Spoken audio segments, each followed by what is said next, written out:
রিজিক দেয় কে? সুস্বাস্থ্য দেয় কে? খ্যাতি দেয় কে? সব কিছু দেওয়ার মালিক আল্লাহ, দুনিয়াটা চালানোর মালিক আল্লাহ। এজন্য তিনি হলেন আল কাইয়ুম, the sustainer of all existence. পৃথিবীতে যা আছে, যার যখন যেটা লাগে তাকে তখন সেটা চাওয়ার আগে তিনি দিয়ে দেন। মায়ের পেটের ভেতরে যখন ছিলাম রিজিক দিয়েছে কে? আসার পরে আবার রিজিক দিল কে? সুবহানাল্লাহ। মায়ের পেটে একভাবে দিছে, আমার নাভির সাথে মায়ের জ্বরের কানেকশন, ওইটা দিয়ে 8 মাস 9 মাস আসার সাথে সাথে মায়ের পেট থেকে বেরোলে ওটা কেটে দেয়া হয়। এবার আমরা কাঁদি, আল্লাহ বলে কেঁদো না, খাওয়ার একটা লাইন ছিল, মায়ের বুকের ভেতরে এখন খাওয়ার 2টা লাইন দিয়ে দিলাম। আল কাইয়ুম, দাইমুল কিয়াম, সব সময় যিনি, সব সময় সৃষ্টির কখন কিভাবে কোনটা লাগবে দেওয়ার জন্য যিনি প্রস্তুত, নিজেই স্বয়ং সম্পূর্ণ কেবল নয়, মানুষকে স্বয়ং সম্পূর্ণ বানায়, তিনি হচ্ছেন আল কাইয়ুম। সুবহানাল্লাহ পড়বেন না? তাহলে 2 নাম্বার কথা হলো আল হাইয়ুল কাইয়ুম। আল্লাহ হলেন আল হাই, চিরঞ্জীব, আজীবন তিনি বেঁচে থাকবেন, তার কোনো লয় নাই ক্ষয় নাই। আবার তিনি আল কাইয়ুম, স্বয়ং সম্পূর্ণ, গোটা বিশ্বের সব কিছু তিনি রক্ষণাবেক্ষণ করেন, ঠিক কিনা বলেন? বিষ্ণু বলেছেন এই আল হাইয়ুল কাইয়ুম এটা হচ্ছে ইসমে আজম। এটা কি? যে ইসমে আজম দিয়ে দোয়া করলে আল্লাহ দোয়া কবুল করে, আল্লাহর কাছে কিছু চাইলে আল্লাহ দেয়। এক সাহাবী দোয়া করতেছে ইয়া হাইয়ু ইয়া কাইয়ুম, বিশ্বনবী বলে এই সাহাবী তো ইসমে আজম দিয়ে দোয়া করতেছে। তাহলে দোয়ার সময় বলবেন ইয়া হাইয়ু ইয়া কাইয়ুম, পারবেন? বলেন ইয়া হাইয়ু ইয়া কাইয়ুম। আল্লাহর এই দুটো নাম ধরে ধরে আল্লাহরে ডাকবেন, তাইলে ওই দোয়া কবুল। পারা যাবে? বিশ্বনবী দোয়াতে বলতেন ইয়া হাইয়ু ইয়া কাইয়ুম বিরহমাতিকা আস্তাগীথ আসলিহ লি শা'নি কুল্লাহু ওয়া লা তাকিলনি ইলা নাফসি তারফাতা আইন। ও হাইয়ু ওয়া কাইয়ুম, ও শাশ্বত চিরঞ্জীব আল্লাহ, আসলিহ লি শা'নি কুল্লা, আমার সব কিছুকে আপনি ফিক্স করে দেন, ঠিক করে দেন। এক পলকের জন্য, এক চোখের পলকের জন্য আমার কোনো কাজ আপনি আমার উপর ছেড়ে দিয়েন না, সব কাজ আমি আপনার কাছে সুপর্দ করে দিলাম। সুবহানাল্লাহ পড়া। তাহলে 2 নাম্বার কথা, আল্লাহ শুধু আমাদের ইলাহি নন, তিনি হচ্ছেন আল হাই, চিরঞ্জীব, তিনি হচ্ছেন আল কাইয়ুম, নিজেও স্বয়ং সম্পূর্ণ, অন্যকেও রক্ষণাবেক্ষণ করেন। আলহামদুলিল্লাহ পড়েন। মাশাআল্লাহ। কয়টা কথা গেল? আল্লাহ তিনি ছাড়া কোনো ইলাহ নাই, তিনি শাশ্বত চিরঞ্জীব, তিনি সব কিছু রক্ষণাবেক্ষণ করেন। আমরা অবাক, আল্লাহ তুমি সব কিছু রক্ষণাবেক্ষণ করো, তুমি ক্লান্ত হও না? তোমার ঘুম আসে না? আমরা যদি 8 ঘন্টা কাজ করি, আপনাদের ডিউটি কয় ঘন্টা? 12 ঘন্টা। ঘুম আসে না রাতে? সারাদিন যখন কাজ করেন বিছানায় যেয়ে পড়লেই আয় রেখে আরামের ঘুম। আল্লাহ বলে ওয়াজআলনা নাওমাকুম সুবাতা, আমি ঘুমকে বানিয়েছি তোমাদের বিশ্রামের বাহন। আলহামদুলিল্লাহ। 12 ঘন্টা কাজ করে আবার 4 ঘন্টা 5 ঘন্টা ঘুমাইলেই আবার শরীরের ভেতরে এনার্জিটা দিয়ে দেয় কে? এবার আমাদের মাথায় প্রশ্ন জাগে, আল্লাহ তুমি চিরঞ্জীব, তুমি সব কিছু রক্ষণাবেক্ষণ করো, এত কাজ তুমি করো, এত কিছু তুমি দেখো, তোমার কি ক্লান্তি আসে না? তোমার কি ঘুম আসে না? আল্লাহ তখন বলেন লা তাখুযুহু সিনাতু ওয়ালা নাওম, আমি আল্লাহর চোখে ঘুম নাই, ঘুমের আগে যে তন্দ্রা, সে তন্দ্রাটাও আমি আল্লাহর নাই। নেভার স্লিপ নর স্লাম্বার ওভারটেকস হিম, আল্লাহর ঘুম নাই, ঘুমের আগে যে তন্দ্রা আসে ওইটাও নাই।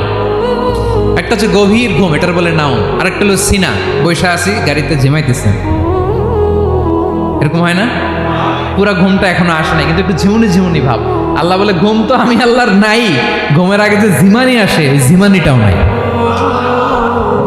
আল্লাহ ডেকে বলে গোলাম, আমি আল্লাহ যদি ঘুমাই, আমি আল্লাহ যদি তোদের মতো ঝিমাই, ভোর রাতে তুই যখন ঘুমিয়ে থাকবি তোর হার্ট, হৃৎপিণ্ডটাকে সচল রাখবে কে? তোর যখন রিজিকের দরকার তখন তোর রিজিক দিবে কে? তোর দেহের মধ্যে রক্তের সঞ্চালন করবে কে? ঝর্ণা থেকে পানি নামাবে কে? আকাশ থেকে বৃষ্টি ঢালবে কে? আল্লাহ যদি ঘুমাইতো সব ভেঙে খান খান হয়ে যেত। এখন আমাদের মতো আল্লাহ যদি ঘুমায়, আমার মাঝরাতে কিছু লাগবে, আমি যাবো কার কাছে? উনি তো ঘুমাইতেছি। কথা বলেন। আমার গভীর রাতে কিছু দরকার, তখনও আমার আল্লাহর দয়ার দরকার আছে না নাই? এজন্য আল্লাহ বলেন লা তাখুযুহু সিনাতুন ওয়ালা নাওম, আমি আল্লাহর চোখে ঘুম নাই, ঘুমের আগে যে তন্দ্রা আসে তন্দ্রাটাও নাই। সুবহানাল্লাহ। যখন যেটা লাগে সব দেই। আল্লাহু আকবার। কে দিবে? আল্লাহ যদি ঘুমাতো কে রক্ষণাবেক্ষণ করতো? কেউ ছিল না, কেউ নাই। ভেঙে সব খান খান হয়ে যেত, টুকরো টুকরো হয়ে যেত। আল্লাহু আকবার। এজন্য তিনি ঘুমান না। ঘুমের আগে যে তন্দ্রা আসে সেটাও তার চোখে আসে না। ঘুম এটা দুর্বলতার প্রতীক। ঘুম কি? সবাই বলেন কিসের প্রতীক? আমার আল্লাহ তো দুর্বল। হ্যাঁ, আগে অনেক শক্তি ছিল, এখন নাই। হ্যাঁ, যে ফেরাউনকে এক থাপ্পড় মেরে সাগরে ডুবাইছে, আছে ওই ক্ষমতা আল্লাহর? যে নামরুদকে ল্যাংড়া মশা দিয়ে দুনিয়া থেকে শেষ করে দিয়েছে, ওই আল্লাহর ক্ষমতা আজও আছে না নাই? আজও আছে, আজও আছে। ঘুম হচ্ছে দুর্বলতার প্রতীক। আল্লাহর ঘুম নাই। আল্লাহ যদি ঘুমায় সূর্যের সাথে চন্দ্র লেগে, একটার সাথে আরেকটা লেগে সব খান খান হয়ে যাবে, ঠিক কিনা বলেন? তাহলে 3 নাম্বার কথা হচ্ছে আল্লাহর ঘুমে ধরে না। কি ধরে না? কিন্তু তন্দ্রা ধরে নাকি? জিমানি জিমানি আসে। ঘুম নাই, ঘুমের আগে যে তন্দ্রা আছে তন্দ্রাও। এরপরে রব্বুল আলামিন বলেন লাহু মা ফিস সামাওয়াতি ওয়া মা ফিল আরদ, আকাশে যা আছে জমিনে যা আছে সব কিছুর একক মালিকানা একজনের। তিনি কে? আওয়াজ করে বলেন, আকাশে যা আছে সব কিছুর মালিক কে? তো জমিনে যা আছে এগুলোর মালিক কে? এ দুয়ের মাঝখানে যা আছে এগুলোর মালিক কে? আমার মালিক কে? আপনার মালিক কে? আপনার সন্তানের মালিক কে? আপনার সম্পদের মালিক কে? সব কিছুর মালিক কে? আমরা দুনিয়ার আসল মালিক না, ক্ষণস্থায়ী মালিকানা আমাদের। ক্ষণস্থায়ী। আমার আমার আমার বলতে বলতে গলা শুকিয়ে ফেলি। যেই বাড়িতে আমার দাদা পরদাদা ছিল তারা বলতো এটা আমার বাড়ি, আমার দাদা বলতো এটা আমার বাড়ি, আমার বাবা বলছে আমার বাড়ি। এখন আমি এই বাড়িতে থাকি, আমি বলি আমার বাড়ি। আমি মারা গেলে আমার ছেলে বলবে আসলে কার বাড়ি? পরের জায়গা পরের বাড়ি, ঘর বাঁধিয়ায় আমি রই, আমি তো সেই ঘরের মালিক নই। পড়েন, পরের জায়গা পরের বাড়ি, ঘর বাঁধিয়ায় আমি রই, আমি তো সেই ঘরের মালিক নই। এই ঘরের আসল মালিক কে? সে আল্লাহ বললেন লাহু মা ফিস সামাওয়াতি ওয়া মা ফিল আরদ, আকাশে যা আছে জমিনে যা আছে এগুলোর আসল মালিকানা আল্লাহর। আমাদের কাছে সাময়িক সময়ের জন্য দিয়েছে কে? দিয়ে আল্লাহ দেখে, পরীক্ষা করে। কাউকে আল্লাহ সন্তান দিয়ে পরীক্ষা করে, কাউকে না দিয়ে, ঠিক কিনা? কাউকে ধনী বানিয়ে কাউকে গরিব বানিয়ে, ঠিক কিনা? কাউকে সাদা বানিয়ে কাউকে কালো বানিয়ে, ঠিক কিনা? কাউকে ক্ষমতাশীল বানিয়ে কাউকে দরিদ্র বানিয়ে, ঠিক কিনা বলেন? সবটাই পরীক্ষা। যে যে অবস্থায় আছে এটা পরীক্ষা। আল্লাহ দেখে কোন অবস্থায় থেকে আমরা কি করি। কিন্তু আসল মালিকানা কার? ক্ষণস্থায়ী বাড়ির মালিক, ক্ষণস্থায়ী গাড়ির মালিক। বস্তা বস্তা টাকা পেয়ে মনে করবেন না এটার মালিক আমি। আজ আছি কাল, আজ বললে কালকে। আহা, এই তো দুনিয়া। লাহু মা ফিস সামাওয়াতি ওয়া মা ফিল আরদ, যা আছে তিনি মালিক। এজন্য আমার আমার কম বলবেন। আমার আমার সব আমার, সব আমি খামো, এরকম আছে না নাই? বলা যাবে না। আমরা আসল মালিক না। এই কিছুদিনের জন্য আছি, মুসাফিরি জিন্দিগি, সফরময় জিন্দিগি। আজ আছি কাল নাই, চলে যাব। থাকতে আসি নাই, তাই না? থেকে যাবেন একজন, তিনি কে? তাহলে আকাশ জমিন এ দুয়ের মাঝখানে যা আছে সব কিছুর একক একচ্ছত্র মালিকানা একটা সত্তার। আওয়াজ করে বলুন তিনি কে? ক্লিয়ার। 4 নম্বর কথা শেষ। আল্লাহ বলে সবকিছুর মালিক আমি। 5 নম্বর আল্লাহ বলেন মান যাল্লাযী ইয়াশফাউ ইনদাহু ইল্লা বিইذনি, কার এত ক্ষমতা, কার এত বড় সাহস আল্লাহর অনুমতি ছাড়া আল্লাহর সামনে দাঁড়িয়ে সুপারিশ করে? কার সাহস এত সুপারিশ করে? মনে করছেন বাবার দরবারে গেছেন, বাবা আপনার সুপারিশ করে জান্নাতে নিবে নাকি? আরে বাবার খবর কি হবে ওটাই তো বাবা জানে না। কথা বলেন। আপনি যে পীরের দরবারে যে সিজদায় পড়ে রইলেন, ওই পীরের অবস্থা কি হবে ওটার কোনো গ্যারান্টি আছে? এই সহজ হিসাবটা বুঝে না। আপনি যেই দরবারে যে মাথা ঘষেন, যেই দরবারে যে সেজদা দেন, যেই দরবারে যে মানত করেন, যেই পীরের পায়ের মধ্যে পড়ে থাকেন, ওই পীরের অবস্থা কি সেটাই তো সে জানে না, ঠিক কিনা? কেউ সুপারিশ করতে পারবে না। তবে হ্যাঁ, আল্লাহ যদি কাউকে দয়া করে অনুমতি দেয় তাহলে করতে পারবে, তাহলে পারবে। সেই কিয়ামতের দিনটা বড্ড ভয়ঙ্কর, কেউ সুপারিশ করার সাহস পাবে না। আরে আমার অবস্থা কি আমি জানি না, আমি আবার কারোর জন্য সুপারিশ করব? কথা বুঝেন নাই? আমার কি হবে আমি জানি, তা আমি আরেকজনের নিয়ে টেনশন করার সুযোগ কোথায়? ইয়া নাফসি, ইয়া নাফসি, আল্লাহ আমারে বাঁচাও, আমারে বাঁচাও, আমারে বাঁচাও। কাঁদতে কাঁদতে মানুষ হয়রান হয়ে যাবে, এ নাকি আবার আরেকজনের বাঁচাবে। বিশ্বনবী বলেন, বিশ্বনবী একবার ছাগলের রান খাচ্ছিলেন, রান খেতে খেতে বিশ্বনবী বলেন, আনা সাইয়্যিদুন নাসি ইয়াউমাল কিয়ামা, আমি কিয়ামতের দিন সর্বশ্রেষ্ঠ হব, মানুষের মধ্যে সর্বশ্রেষ্ঠ সেরা আমি বিশ্বনবী। আলহামদুলিল্লাহ পড়েন। বিশ্বনবী বলেন, সেদিনটা বড্ড ভয়ঙ্কর, সেদিন কেউ কারো কোনো উপকারে আসবে না, বন্ধু বন্ধুর কাজে আসবে না, স্ত্রী স্বামীর উপকারে আসবে না, স্বামী স্ত্রীর উপকারে আসবে না, পীর সাহেব মুরিদরে বাঁচাতে পারবে না, মুরিদ পীর সাহেবরে বাঁচাতে পারবে না, নেতা কর্মীর পরিচয় দিবে না, কর্মী নেতার পরিচয় দিবে না, ভাই বোনকে চিনবে না, বোন ভাইকে চিনবে না, বাবা তার সন্তানকে চিনবে না, মেয়েকে দেখে মা দৌড়ে দৌড়ে পালাবে। বড্ড ভয়ঙ্কর দিন। বিশ্বনবী বলবেন, জমিনটা এখনকার মতো থাকবে না, পুরো জমিনটা সমান হয়ে যাবে, ফ্ল্যাট। এখন তো গোল, তখন ফ্ল্যাট। সবাই এক জমিনের উপরে দাঁড়াবে, সূর্যটা মাথার কাছে চলে আসবে, সূর্যের গরমে মানুষের মাথার মগজ গলে গলে কানের ছিদ্র নাকের ছিদ্র দিয়ে বেয়ে বেয়ে পড়বে। আহ, সবাই হয়রান, পেরেশান, ক্লান্ত শ্রান্ত। মানুষগুলো বলবে বাঁচার কোনো উপায় নাই। 50,000 বছর মানুষ এরকম দৌড়াবে, চিৎকার করবে, কাঁদবে, বাঁচার কোনো উপায় নাই। সবাই বলবে, আহ, আল্লাহ যদি বিচারটা শুরু করতো, যা হবার হবে, আগে বিচার শুরু করুক। বিচারই শুরু হয় না, বিচার শুরু হইতেই 50,000 বছর।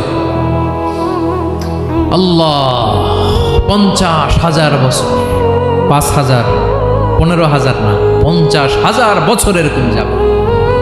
মানুষগুলো কাঁদতে কাঁদতে বলবে, চলো আমরা আদম আলাইহিস সালামের কাছে যাই, যেন আল্লাহরে যে সুপারিশ করে, আল্লাহ আপনি বিচার শুরু করেন।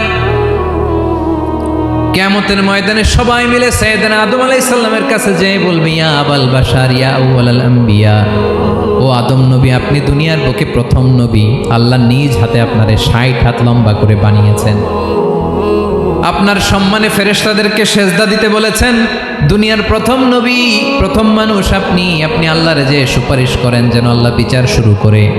আদম আলাইহিস সালাম বলবেন, আমি পারবো না, কারণ আল্লাহ আমাকে একটা নিষিদ্ধ গাছের কাছে যেতে নিষেধ করেছিল, আমি ভুল করে এই গাছের ফল খেয়েছি। নাফসি নাফসি, আজকে আমার কি হবে আমি জানি না, আমি বড় লজ্জিত। আমারে যদি আল্লাহ জিজ্ঞেস করে কেন খাইছিলাম, আমার কোনো উত্তর নাই, তোমারে বাঁচাবো কেমনে আমি? নবীরা থার থার করে কাঁপবে সেদিন। আদম আলাইহিস সালাম বলবেন, আমি পারবো না, মাফ করো আমাকে, আমি পারবো না, ওই যে ভুল করে গন্ধম খেয়ে ফেলেছি, নিষিদ্ধ গাছের ফল খেয়ে ফেলেছে, আমি বড় লজ্জিত, অনুতপ্ত, আমি পারবো না। আজকে আল্লাহ এত রাগান্বিত হয়েছে, আগে কখনো আল্লাহ এত রাগান্বিত হয় নাই, ভবিষ্যতে আল্লাহ কখনো এত রাগান্বিত হবে না, আমি পারবো না। এক কাজ করো, তোমরা নূহ আলাইহিস সালামের কাছে যাও। কোন নবী?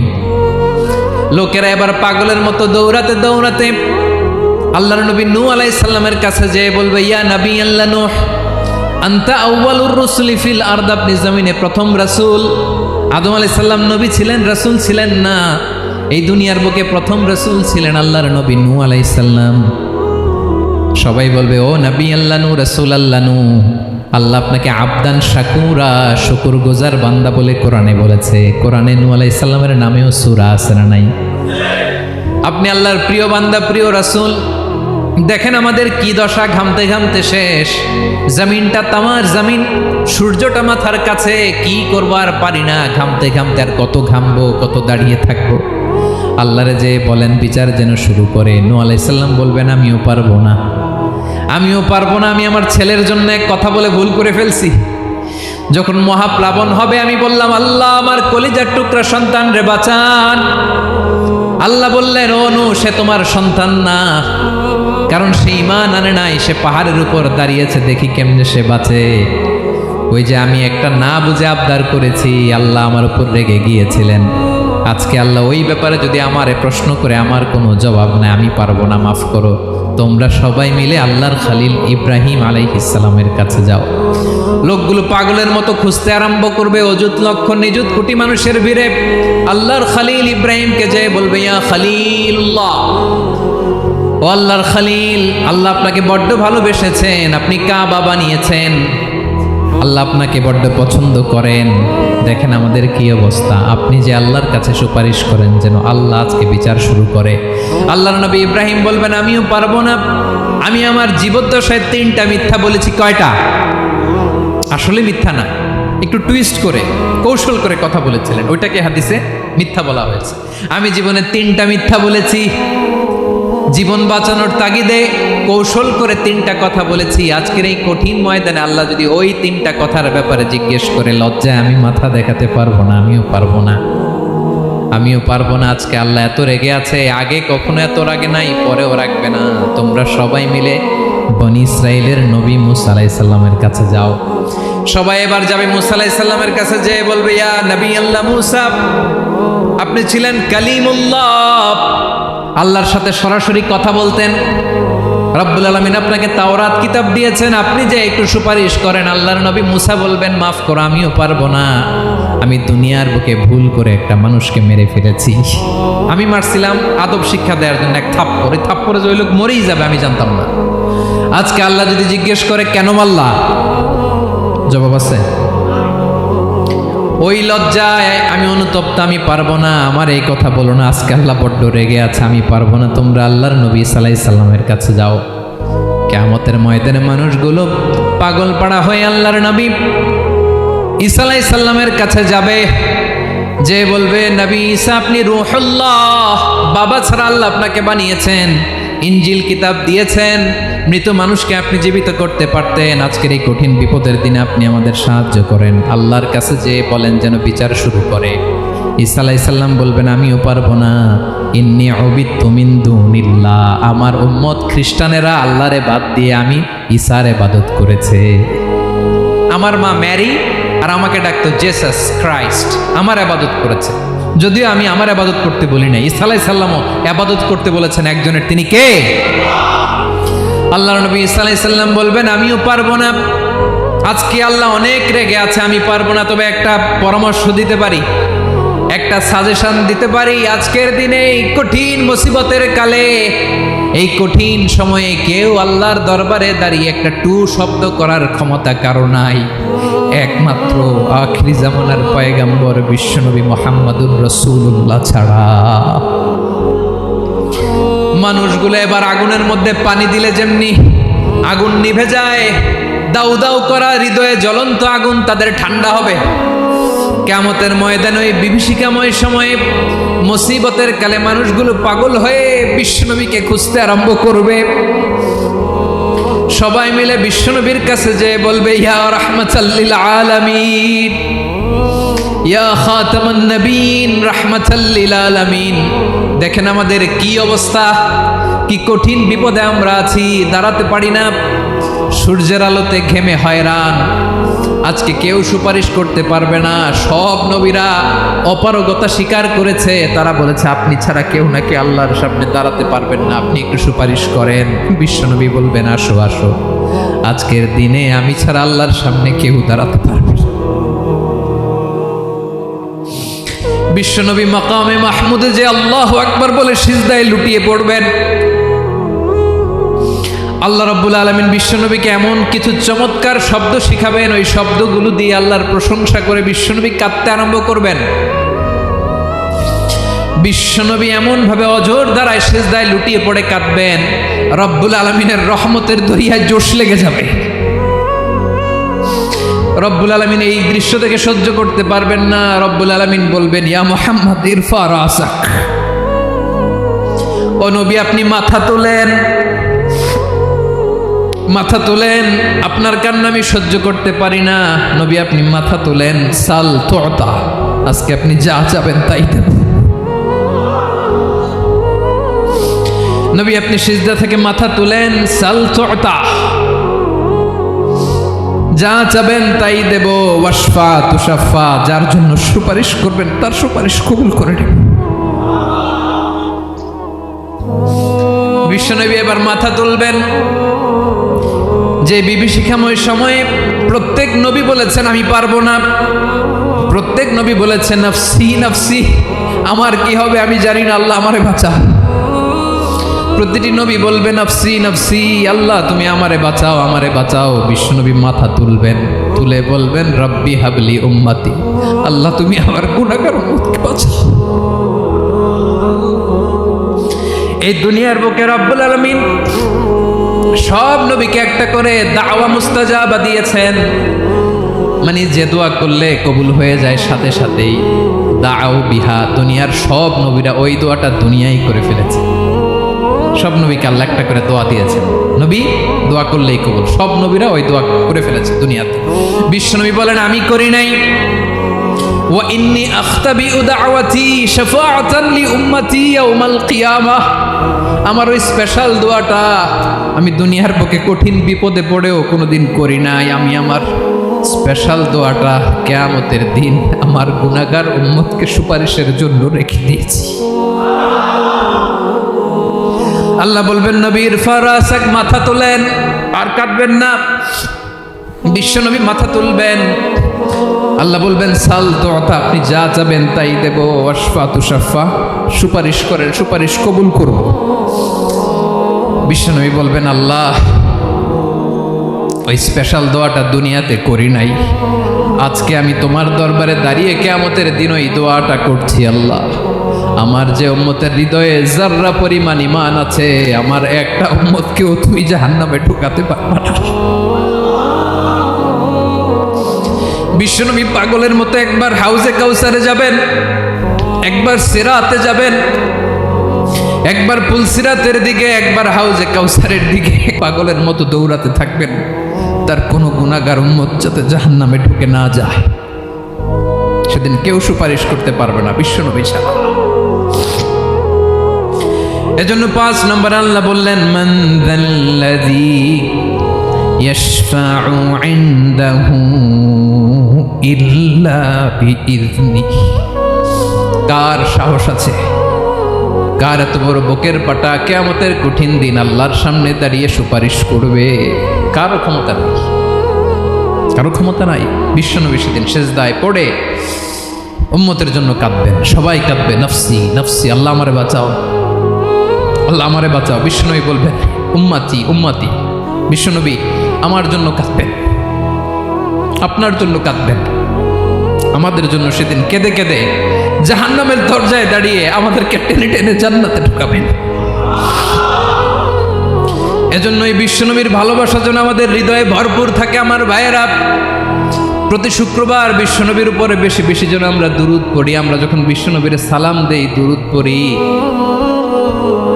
একদল স্পেশাল ফেরেশতা আছে যারা বিশ্বনবীর দুরূদটা নিয়ে সরাসরি বিশ্বনবীর রওজায় যায়, যে বলে অমুকের বেটা অমুক আপনারে সালাম দিয়েছে। বিশ্বনবী নিজ কবরের থেকে নিজেই সালামের উত্তর দেয়।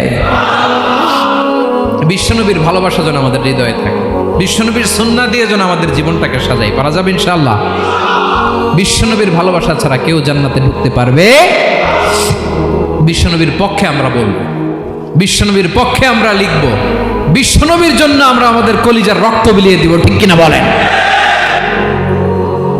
সেদিন বিশ্বনবী ছাড়া কেউ সুপারিশ করতে পারবে না। 5 নম্বর আল্লাহ বললেন মান যাল্লাযী ইয়াশফাউ ইনদাহু ইল্লা বিইযনি, কে আছে সুপারিশ করবে আল্লাহর সামনে? আর আপনি আপনার বাবার দরবারে যে সেজদা দেন, হ্যাঁ, ইব্রাহিম আলাইহিস সালাম থারথার করে কাঁপবে আর বলবে নফসি নফসি, আল্লাহ আমারে বাঁচাও। মুসা আলাইহিস সালাম থারথার করে কাঁপবে, আল্লাহ নফসি নফসি, আমারে বাঁচাও। আর আপনি পীরের দরবারে যে সেজদা দেন, কোথায় আছেন আপনি? খবরদার, কেউ বাঁচাতে পারবে না। যাকে ইল্লা, আল্লাহ যাকে অনুমতি দেন বিশ্বনবীকে দিবেন, নবীদেরকে দিবেন। এরপরে আল্লাহ তার স্পেশাল ওয়ালিদেরকে, মুত্তাকিনদেরকে, শহীদদেরকে, সিলেক্টেড বান্দাদেরকে দিবেন। কিন্তু কাকে দিবেন, কার জন্য দিবেন, দুনিয়ার কেউ জানে না একজন ছাড়া, তিনি কে? আল্লাহর ওয়ালিদেরকে, নেককার লোকদেরকে আল্লাহ সুপারিশের অনুমতি দিবেন। কিন্তু আপনি যারে মানেন, যার পায়ে সেজদায় লুটিয়ে পড়ে থাকেন, তারে যে আল্লাহ দিবেন, এটার কোনো গ্যারান্টি আছে? কথা বলেন। এজন্য জপতে হবে একজনের নাম, আওয়াজ করে বলুন, তিনি কে? আয়াতুল কুরসির 5 নাম্বার কথা হচ্ছে, সেদিন কেউ কারো উপকারে আসবে না, সুপারিশ করার সুযোগ পাবে না, আল্লাহ যাকে অনুমতি দেয় তিনি ছাড়া। কয়টা গেল? 6 নম্বরে আল্লাহ বললেন, ইয়ালামু মা বাইনা আইদিহিম ওয়া মা খালফাহুম। তোমাদের সামনে, তোমাদের পেছনে যখন যেটাই ঘটুক না, জানে কে? আওয়াজ করে বলুন, কেউ যেটা জানে না, জানে কে? কেউ যেটা দেখে না, দেখে কে? কেউ যেটা শোনে না, শোনে কে? ইয়ালামু মা বাইনা আইদিহিম ওয়া মা, দৃষ্টিগোচর, দৃষ্টির বাইরে যা ঘটে কে জানে? তবে ঘরের ভিতরে ঢুকে জানালা বন্ধ করে লাইট অফ করে যদি আমরা কিছু করি, ওইটা আর আল্লাহ জানে না।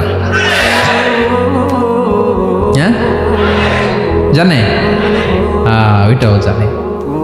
যত কালো পর্দা লাগায়া লাইট বন্ধ করে একা একা পাপ করেন, দেখে কে? এজন্য অন্ধকারে পাপ করলেও সেখানেও আল্লাহর দৃষ্টি আছে না নাই? আলিমুল গায়বি ওয়াশ শাহাদা, দৃশ্য অদৃশ্য সব জানেন, সব।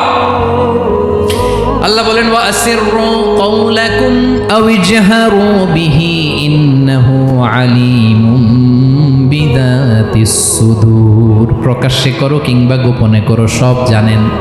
এমনকি অন্তরে অন্তরে কি ভাবো তাও জানেন। মুখে গালি দেন নাই, মনে মনে গালি দিছেন, ওটা তো আল্লাহ জানে না। হ্যাঁ, আলিমুম বিদাতিস সুদূর, অন্তরে যা আছে ওইটাও। ইয়ালামু খাইনাতাল আয়ুন ওয়া মা তুখফিস সুদূর। চোখ দিয়ে, অনেকে দেখবেন চোখ দিয়ে চোখ মারে, ওইটাও আল্লাহ দেখেন। বিচার করতেছে, বিচারককে ঘুষ টুস দিয়ে আপনি চোখ মারলেন যে এইভাবে না ওইভাবে কর, ওইটা তো আল্লাহ দেখে দেখে নাই। হ্যাঁ, খাইনাতাল আয়ুন, চোখের খেয়ানত দেখে। ওয়া মা তুখফিস সুদূর, অন্তরে যেটা লুকায় রাখো ওইটাও তিনি দেখেন। এজন্য আল্লাহ বলেন, 6 নম্বর কথা হচ্ছে, ইয়ালামু মা বাইনা আইদিহিম ওয়া মা খালফাহুম। সামনে পেছনে যা ঘটে সব জানে কে? কথা ক্লিয়ার? 7 নম্বরে আল্লাহ বললেন, ওয়ালা ইউহিতুনা বিশাইইম মিন ইলমিহি ইল্লা বিমা শা। কেউ তার জ্ঞানকে পরিব্যাপ্ত করতে পারে না, পরিবেষ্টন করতে পারে না। তার জ্ঞানে কি আছে কেউ জানতে পারে না, ততটুকু ছাড়া যতটুকু তিনি জানেন। সুবহানাল্লাহ। নবীরা কি সব জানেন? বিষ্ণু ঈসা ইসলাম সব জানতেন না। আল্লাহ তাআলা নবীদেরকে যতটুকু জানান ততটুকুই নবীরা বলে, ঠিক কি না? ওমা ইয়ানতিকু আনিল হাওয়া ইন হুয়া ইল্লা ওয়াহয়ুন ইউহা।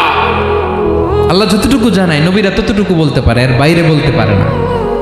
আল্লাহ যতটুকু জানায় ততটুকু। আমাদের জ্ঞান যা আছে দিছে কে? সবাই বলুন, কে দিছে? এজন্য আল্লাহ বলে, আমি যদি জ্ঞান দেই তাইলে তোমরা জ্ঞান পাও, এছাড়া জ্ঞানের কোনো মাধ্যম দুনিয়াতে। আর আমাদের জ্ঞান একেবারে কম, এই জ্ঞান নিয়ে আমরা বড়াই, কত বড়াই করি। জ্ঞানের কত বড়াই, গর্ব অহংকার, কত গরম আছে না নাই? কি জ্ঞান আছে আপনার? কি জানেন বলেন? ভবিষ্যৎ জানেন? কালকে কি হবে জানেন? তো কি জানেন আপনি? কালকে কি হবে এটাই তো জানি না, এখন কি হবে তাই জানি না, পিছনে কি করছিলাম এটা মনে রাখতে পারি না। আজ থেকে 1 মাস আগে এই বিকেলে আপনি কি করতেছিলেন মনে আছে? এত দূরে যাওয়া লাগবে না। আজ থেকে 1 সপ্তাহ আগে রাত্রে বেলায় কি খাইছিলেন মনে আছে? আজ থেকে 5 দিন আগে কোন জামাটা পরছিলাম মনে আছে? তো কি জানেন আপনি? কিছুই না। আমাদের জ্ঞানকে আল্লাহ বলেছেন কলিল। কি বলেছেন? এজন্য রব্বুল আলামিন বলেন, তোমাদের জ্ঞান হলো কলিল। ওমা উতিতুম মিনাল ইলমি ইল্লা কলিলা। একেবারে যত সামান্য জ্ঞান আমি আল্লাহ তোমাদেরকে দিয়েছি, আসল জ্ঞান ভান্ডার একমাত্র আমি আল্লাহর কাছে। তাহলে আমাদের জ্ঞানকে আল্লাহ কি বলেছেন? কলিল। একটু বলুন কি বলেছেন? কলিল মানে কি? একটা মহাসাগরের মধ্যে, খেয়াল করে শুনেন বুঝবেন, একটা একটা মহাসাগরের মধ্যে একটা চড়ুই পাখি যে যদি একটু পানি খায়, পানি খাওয়ার পরে ওই চড়ুই পাখির ঠোঁটে যে একটু পানি লেগে থাকে ওইটারে বলে কলি। আল্লাহ বলে মহাসাগর থেকে পানি খাওয়ার কারণে চড়ুই পাখির ঠোঁটে যে একটু পানি লেগে আছে, এই পানিটা হচ্ছে তোমরা পৃথিবীতে যারা আছো সবার জ্ঞান, সবাই মিলে এতটুকু জ্ঞান, আর পুরো মহাসাগরের পানি হচ্ছে আমি আল্লাহর জ্ঞান। তাহলে আপনার জ্ঞান তো অনেক বেশি। আহা